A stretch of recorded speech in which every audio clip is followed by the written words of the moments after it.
যেখানে দিনের আলোটা জল শেষ করে, সেখানে নীরবতায় অদৃশ্য রশ্মির মধ্যে একটি ফিসফিসানি লুকিয়ে থাকে।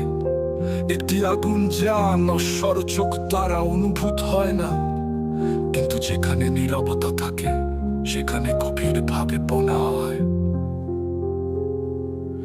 ইনফ্রারেড আলো নরম সর্পের সুতো, পরমাণু স্পন্দনের মধ্য দিয়ে এর পথ ছড়িয়ে পড়ে।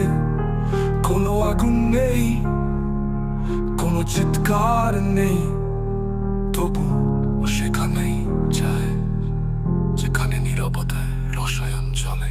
একটি বিশেষ সায়ংকালী বা শপথ নয়, কিন্তু জন্মগত পদার্থের বন্ধনে এটি একটি পবিত্র কোডে নৃত্য করে।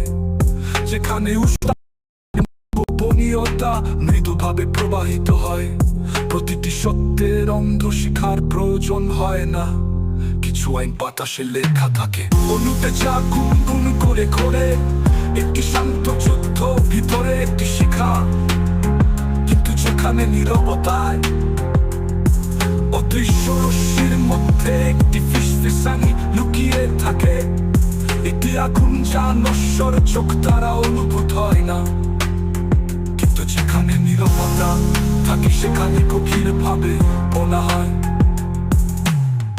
ইনফ্রারেড আলো, আলো নরম সর্পের সুতো, পরমাণু স্পন্দনের মধ্য দিয়ে এর পথ ছড়িয়ে পড়ে।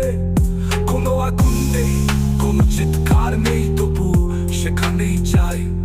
কোনো আগুন নেই, কোনো চিৎকার নেই, তবু যেখানে নীরবতায় রসায়ন চলে। একটি বিশেষ সায়ংকালী বা শপথ নয়, কিন্তু জন্মগত পদার্থের বন্ধনে এটি একটি পবিত্র কোডে নৃত্য করে। যেখানে নীরবতায় রসায়ন চলে।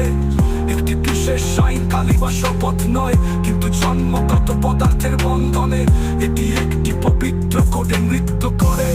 যেখানে উষ্ণতা এবং গোপনীয়তা মৃদুভাবে প্রবাহিত হয়। প্রতিটি সত্যের অন্ত শিখার প্রয়োজন হয় না, কিছু আইন বাতাসে লেখা থাকে অনুতে যা গুনগুন করে নৃত্য করে।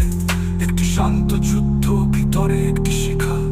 তাই পৃথিবী কেবল দৃষ্টি দ্বারা নয়, অন্ধকার দ্বারা, লুকানো আলো দ্বারা চিহ্নিত।